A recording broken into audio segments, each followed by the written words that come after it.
اور जब मेरी सरकार बनी और यहाँ पथराव पीक पे था, मतलब आपको शायद याद होगा कितने पुलिस स्टेशन पे हमला हुआ, कितने आर्मी कैंप्स पे हमला हो रहा था। और उस वक्त भी एज चीफ मिनिस्टर मैंने भी लेटर लिखा सेपरेटिस्ट को एंगेजमेंट के लिए। दिल्ली से बहुत बड़ा डेलीगेशन आया, यानी सब आए और उस वक्त भी एंगेजमेंट की कोशिश की गई। पर बदकिस्मती से जो बिहेवियर आज बीजेपी का है, उस वक्त सेपरेटिस्ट का वही बिहेवियर था। अफसोस इस बात का है कि जो बर्बादी, जो तबाही 2019 में की गई, उसमें लद्दाख का तो किसी न किसी हद तक उन्होंने इजाला किया। मैं उम्मीद करती हूँ कि जो उन्होंने एश्योरेंस दी हैं उसके ऊपर वो इम्प्लीमेंटेशन होगा। ये खाली जुमला नहीं होगा बल्कि उस पर बाज़ाब्ता कार्रवाई होगी। मैं कुछ महीने पहले गांदरबल में एक जवान को, रशीद मुगल को पकड़ के ले गए, उसको मार दिया, मिलिटेंट बताया गया। अभी कुछ दिन पहले यहाँ खुल नूराबाद में एक जवान को, जो मोहम्मद जहांगीर है, उसको आरआर कैंप लेके उठा गया और किसी केव में उसको धकेला, कहा यहाँ मिलिटेंट है, तो वहाँ बालू था, बालू ने उसको नोच खाया। आज उस केव में जो आज की सरकार है, जिनको यहाँ के लोगों ने, और ये दिल्ली को वही समझना चाहिए कि इतनी बड़ी परसेंटेज लोगों की जो वोट डालने के लिए आए, जो पहले बाइकआउट करते थे, जो कभी वोट नहीं डाला था, उन्होंने वोट डाला ये सोच के कि एक सरकार बनेगी जो हमारे हुकूक है उसका तहफ़्फ़ुज़ करेगी, जो हमारा खोया हुआ वक़ार है उसको बहाल करेगी। बाकी सड़क, बिजली, पानी, ये तो बीजेपी की सरकार भी कर सकती है। अभी देखिए, इंजीनियर रशीद साहब के वालिद गुजर गए, उनको बड़ी मुश्किल से मौका मिला वहाँ जाने का। कितने ऐसे लोग हैं जो जेलों में हैं और जिनके माँ बाप पीछे से वफात पा गए, उनको मौका नहीं मिला। जेलों के दरवाजे खोल दें, कुछ तो करें जिससे जम्मू कश्मीर के लोगों पे ज़ख्म पे मरहम हो जाए।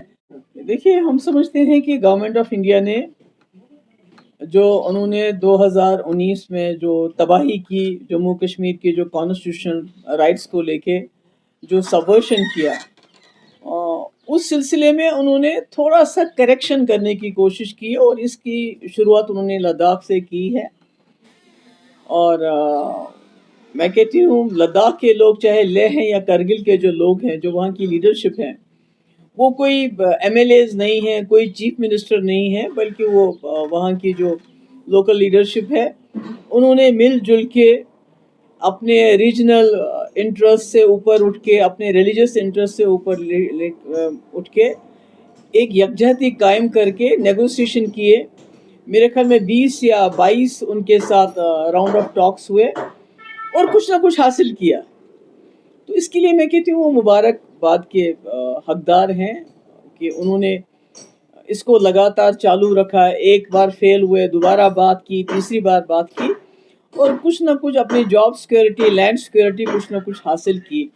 मैंने भी एक छोटी सी कोशिश की थी, जैसे आपको याद है, जब मैंने पीएचडी के लिए एक कोशिश की थी, बनाया था पीएचडी, जिसमें बीजेपी को छोड़ के तकरीबन जम्मू कश्मीर की तमाम जमातें थी, यहाँ तक कि शिवसेना की जमात भी उसमें शामिल हो गई थी, कि जो हमारी कॉन्स्टिट्यूशनल गारंटीज़ है, जो हमारे पास 370 था, उसको किस तरह हम दोबारा रेस्टोर कर सकें, एक इंगेजमेंट का प्रोसेस शुरू कर सकें गवर्नमेंट ऑफ इंडिया के साथ। हमने शुरुआत की थी, पर I don't want to go into that कि उसका क्या हाल किया गया, उसके साथ क्या किया गया।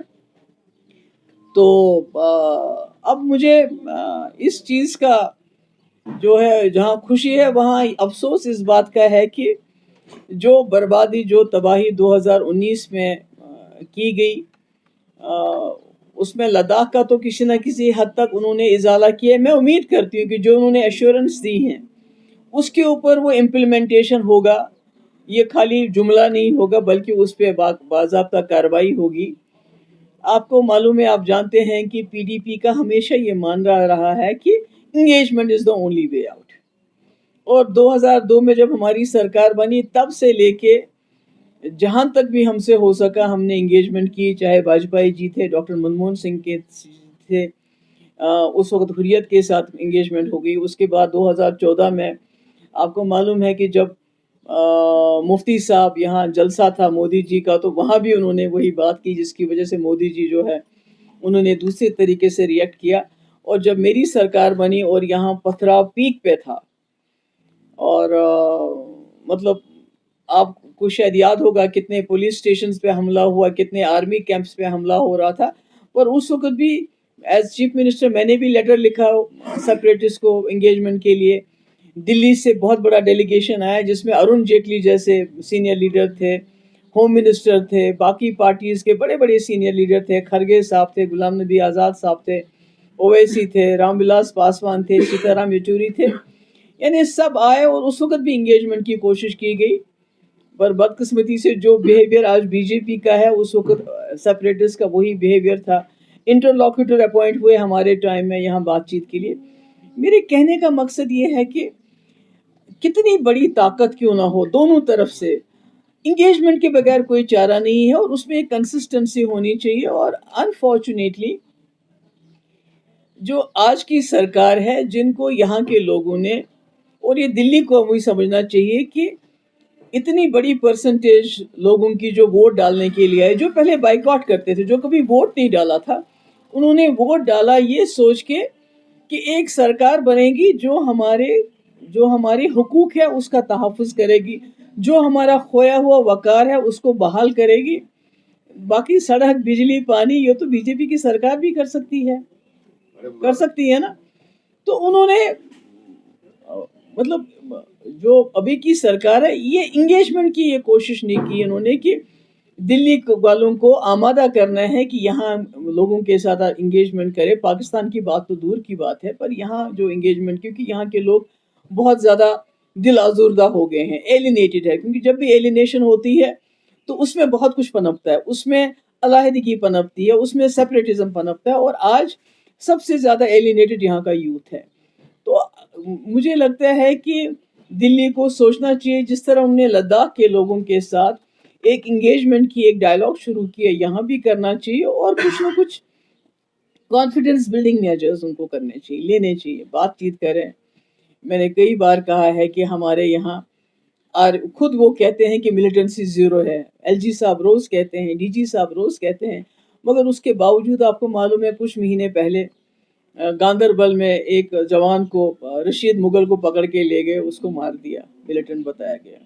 ابھی کچھ دن پہلے یہاں نور آباد میں ایک جوان کو جو محمد جہانگیر ہے اس کو آر آر کیمپ لے کے اٹھا گیا اور کسی کیو میں اس کو دھکیلا, کہا یہاں ملیٹنٹ ہے, تو وہاں بالو تھا, بالو نے اس کو نوچ کھایا آج اس کیمپ میں. اس کا مطلب یہ ہے کہ شاید اب آرمی جو ہے, سیکورٹی فورسز جو ہیں, ان کو یہاں ملیٹنسی کے لڑنے کے لیے کوئی وجہ نہیں, کیونکہ ملیٹنسی ختم ہو چکی ہے, تو ان کو سویلین ایریا سے نکال کے بیرکس میں واپس بھیجتے ہیں. جو ابھی دیکھیے انجینئر رشید صاحب کے والد گزر گئے, ان کو بڑی مشکل سے موقع ملا وہاں جانے کا. کتنے ایسے لوگ ہیں جو جیلوں میں ہیں اور جن کے ماں باپ پیچھے سے وفات پا گئے, ان کو موقع نہیں ملا. جیلوں کے دروازے کھول دیں, کچھ تو کریں جس سے جموں کشمیر کے لوگوں پہ زخم پہ مرہم ہو جائے.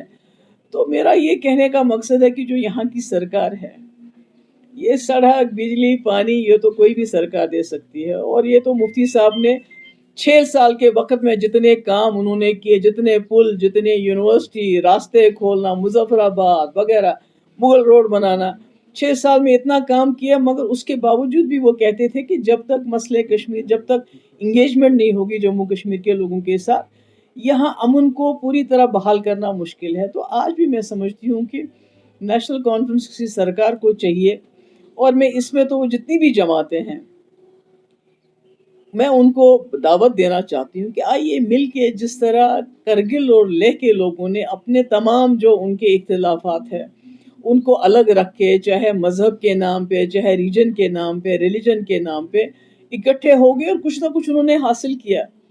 تو ہم نے بھی یہ کوشش کی تھی, دوبارہ ہم کو کوشش کرنی چاہیے کہ ہم اکٹھے ہو جائیں, کیونکہ ہم نے دیکھا جو سرکار بنی 50 MLA ہیں, راجیہ سبھا میں ہیں ان کے لوگ, لوک سبھا میں ہیں, تو اس کے باوجود they are not able to, وہ دلی کو آمادہ نہیں کر پاتے ہیں کہ آپ جموں کشمیر میں بھی وہی پروسیس شروع کر لیجئے بات چیت کا جو لداخ میں آپ نے کیا.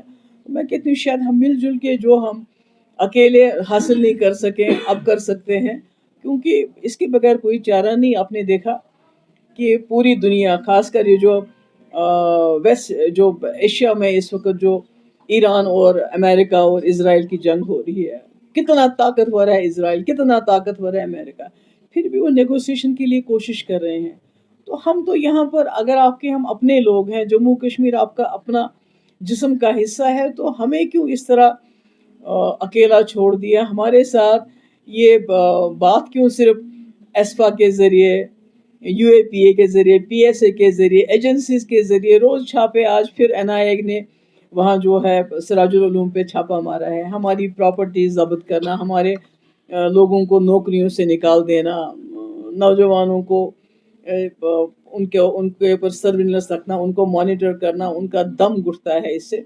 तो मुझे लगता है दिल्ली वालों को सोचना चाहिए, जम्मू कश्मीर के हवाले से भी इंगेजमेंट के बारे में बात करनी चाहिए। और हमारे जो यहाँ जमातें हैं, ख़ासकर जो नेशनल कॉन्फ्रेंस बहुत बड़ी जमात है, उनकी सरकार है, तो हम सबको एक प्लेटफॉर्म पे इकट्ठा होके फिर से दोबारा जो पीएचडी में हमने कोशिश की थी, दोबारा कोशिश करें। क्योंकि आपको याद है जब हमने पीएचडी बनाई तो मरकज़ी सरकार मजबूर होगी हमें ऑल पार्टी मीटिंग में बुलाने के लिए, आपको याद होगा वो। तो क्या प्रेशर था, बाहर का प्रेशर था, अंदर का, मगर उसके बाद उसको कैसे बिखराव हुआ उसका, इलेक्टोरल पॉलिटिक्स में फंस गए। देखिए लेह और करगिल के लोग इलेक्टोरल पॉलिटिक्स में नहीं फंसे, उनके पास असेंबली नहीं, कुछ नहीं, पर फिर भी वो कितना कुछ हासिल कर सके एकजहती के दुनिया पे। मुझे लगता है अगर हम भी इकट्ठे हो जाएंगे तो कोई बड़ी बात नहीं है कि हम भी बहुत कुछ हासिल कर सकते हैं। मैडम, एक साइड से नशा मुक्त अभियान पीक पर है, दूसरी साइड से दिलदोज वाक़ा जो गुड़गांव में हुआ बच्ची का, बहुत तकलीफ दे है। 11 साल की बच्ची जो मतलब क्या करें, क्या बताएं। तो ये तो देखने की वाली बात है कि ये जो ड्रग्स के साथ कर रहे हैं, क्या इसमें आप सिलेक्टिव लोगों को अरेस्ट कर रहे हैं? क्या इसमें जो बड़े किंग पिन हैं, और ये 2019 के बाद ही क्यों बढ़ा? इन्होंने मुजफ्फराबाद रोड बंद किया, रावलाकोट बंद किया कि वहाँ से ड्रग्स आ रहे हैं, 18 में बंद कर दिया, अब तो वहाँ से रास्ते बंद, तो फिर ये ड्रग्स कहाँ से आ रहे हैं, किधर से आ रहे हैं, कौन से पोर्ट से आ रहे हैं, कौन से समंदरी पोर्ट से आ रहे हैं ये ड्रग्स जम्मू कश्मीर में? ये तो ठीक है आप नशा मुक्त अभियान चलाते हो, मगर असल में ये कहाँ से आ रहे हैं? तो मुझे लगता है उसको जानने की ज़रूरत है। अगर ये जो हमारी ये जो बच्ची है, तो मैं चाहती हूँ कि जिस तरह से मेरे वक्त में जो कठुआ में बच्ची का उसके साथ ज़्यादती हुई थी, जो उस वक्त हमने उसमें एक्शन लिया, सबको जेल में डाल दिया, प्रेशर इतना ज़्यादा था जिसका आप अंदाज़ा नहीं कर सकते हैं। 2 मिनिस्टर मैंने ड्रॉप किए। मैं समझती हूँ कि इस बच्ची के इस हादसे में भी ऐसी कोई कार्रवाई होनी चाहिए ताकि दोबारा कोई इस किस्म की हरकत ना कर सके। और क्या कह सकते हैं, उसमें तो दिल खराब हो जाता है। 11 साल की बच्ची क्या होती है?